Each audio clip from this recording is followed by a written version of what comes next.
Hoy, 21 de septiembre, es el Día Mundial del Alzheimer y como siempre es una buena oportunidad para conocer algunos detalles acerca de esta enfermedad que hoy no se cura, pero sí se puede controlar con un diagnóstico precoz o con un tratamiento adecuado. Pero para hablar un poco más y conocer de este tema ya lo tenemos con nosotros al doctor Hugo Valderrama, neurólogo. Muchas gracias por estar esta noche con nosotros. Buenas noches, gracias por la invitación. Bueno, antes que nada, ¿de qué hablamos cuando hablamos de Alzheimer, que uno lo asocia a la pérdida de la memoria? Bien, el Alzheimer forma parte de un grupo de enfermedades que se llaman demencias. Dentro de las demencias, el Alzheimer es la más frecuente, no es la única, ¿sí? Y ese grupo de enfermedades tiene la característica de que van muriendo neuronas progresivamente. O sea, se van afectando redes neuronales y depende qué red se afecta primero, qué síntoma da. Son enfermedades neurodegenerativas, degeneran las neuronas, van eliminando de a poquito las neuronas. Son crónicas y progresivas. ¿A qué tenemos que estar atentos para llegar a ese diagnóstico precoz? Bueno, el primer concepto que hay que transmitir es que no es normal perder las funciones mentales con la edad. Uno tiene como la idea de que uno va envejeciendo y es normal que me empiece a olvidar las cosas y repetir las cosas, cuando antes no lo hacía. Lo mismo cuando observamos un familiar con esas características, entendemos que es por la edad. No, no es normal. Nuestro cerebro va cambiando durante toda la vida, se va adaptando a las circunstancias inclusive y los estímulos, pero lo normal sería que sea un cerebro saludable, que siga teniendo autonomía, que siga tomando decisiones y que si tiene algún declive en sus funciones, generalmente por falta de estímulo, no interfiera en sus actividades de la vida diaria. Cuando eso empieza a interferir, el repetir, que es algo frecuente, empiezan a darse cuenta, repite la misma pregunta o dice lo mismo, y empieza a interferir sobre la vida, bueno, ahí ya es un signo de alarma severo, ¿sí? Hay que prestar mucha atención a eso. Y no estamos hablando de cuestiones aisladas. Como dije anteriormente, esta enfermedad empieza a ser notoria y progresiva. Uno se da cuenta que no es una cuestión de episódica, sino que empieza a ser un cambio cada vez más marcado. Ante la duda igual siempre se consulta y se establece un diagnóstico diferencial.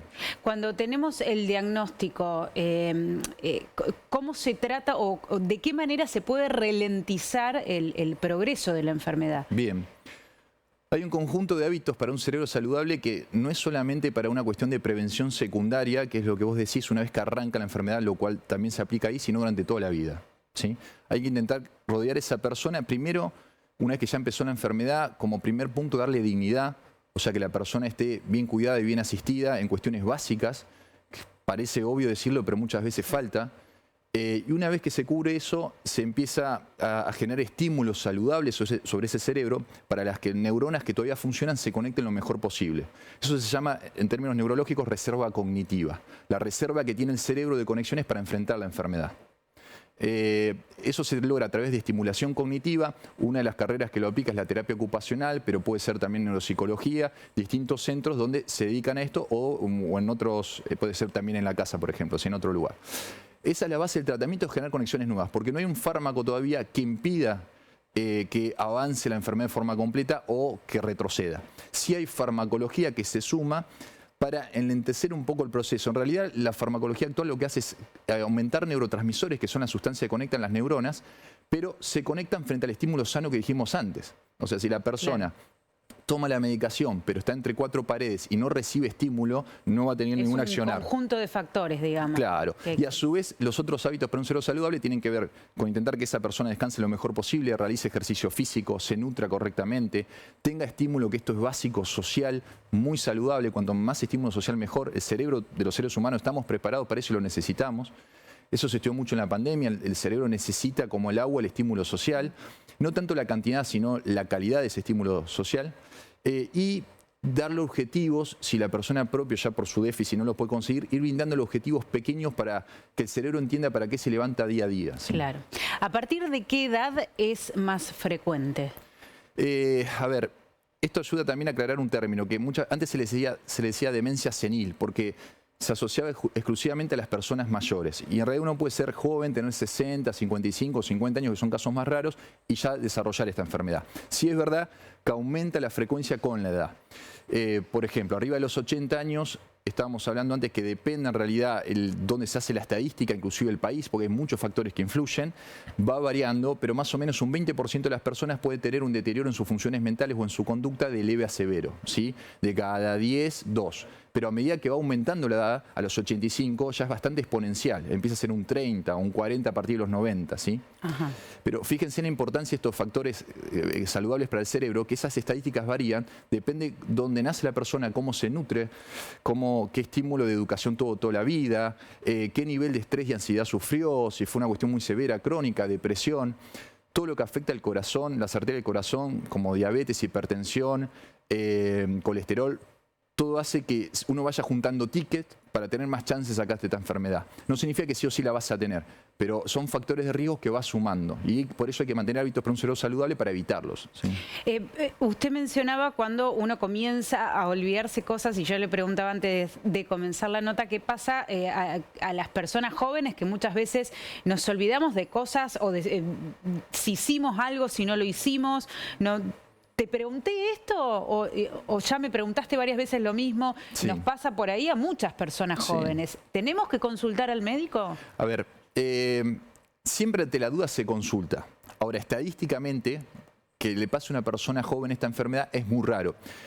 La carga genética tiene que ver en esas personas que desarrollan la enfermedad de manera temprana, ¿sí? Y estamos hablando generalmente menos de un 1% de los casos. Ante la duda siempre se consulta y uno despeja esos diagnósticos diferenciales. En general lo que se debe es no un déficit propio de la memoria, sino un déficit atencional, debido a que nuestro cerebro, yo le digo neuronas secretarias y neuronas jefas para explicarlo fácil. Las neuronas secretarias están continuamente pensando en problemas, aunque las neuronas jefas intenten hacer la nota. Entonces, a veces no le pasan las carpetas y se olvidan todas las neuronas jefas. Y llega un momento que uno no puede creer lo que se olvida y asusta mucho, ¿sí? Uno se puede olvidar dónde dejó el auto, se puede olvidar las llaves en cualquier lado, todo lo que se mueve para el cerebro es más complejo y se olvida más. Entonces eso puede ser habitual en un contexto de ansiedad y estrés que desvíe la atención. Pero ahora, establecer ese diagnóstico de forma certera, se hace una consulta y se hacen test cognitivos, se llama. Es como un laboratorio donde se le asienta a la persona, se le hacen pruebas, se lo tranquiliza y se le hacen pruebas para ver, focalizando cómo responde. No, fundamental la vida saludable desde que somos pequeños. Sí, sí, pero no solamente para estas enfermedades, sino para la calidad de vida en general. En realidad nosotros somos cerebro, eso es una expresión que uso yo, y el resto es un medio de transporte. O sea, nosotros tenemos que mantener nuestro cerebro sano toda la vida, e inclusive saber como padres qué estímulos brindarle a nuestros chicos dentro de lo que tengamos posibilidades, lo que más podamos de forma saludable. Por eso se habla mucho del estímulo repetitivo, monótono de un celular de 10 por 5 centímetros, porque es encerrar a un chico en una habitación de 10 por 5 centímetros y a veces de forma permanente o muy repetitiva. Y eso hace que muchos estímulos se pierdan. Y así pasa en distintos momentos de la vida. Nosotros tenemos un trabajo, a mí me pasa como médico, donde uso determinadas redes, que por ejemplo unas que se llaman funciones ejecutivas, pero quizás la creatividad y la abstracción no la estoy utilizando para nada, y siempre lo que menos entrenás y estimulás es lo primero que cae. Donde menos reserva hay, donde primero mueren las neuronas, ¿sí? Muchísimas gracias, muy interesante, doctor. Agradezco la invitación y aprovecho una charla para comentar una charla gratuita, porque es muy importante el fondo esto de los familiares alrededor de la persona con Alzheimer. Sí. Como hay muchos temas para hablar y asesorar respecto a eso, yo formo parte de la Asociación de Neurología de Santa Fe y de la Asociación de Neurociencia Litoral, y todos los años brindamos una charla para asesorías de familiares de pacientes con Alzheimer. Se hace el próximo lunes 26 a las 20 horas. Se va a hacer por Facebook e Instagram para que se llegue a la mayor cantidad de gente posible. ¿Cómo lo busca la gente? Tiene que buscar neurólogo HB corta. Neurólogo HB corta y ya ahí se va a transmitir en vivo, ¿sí? Muchísimas gracias, doctor. No, no hay por qué, gracias a ustedes.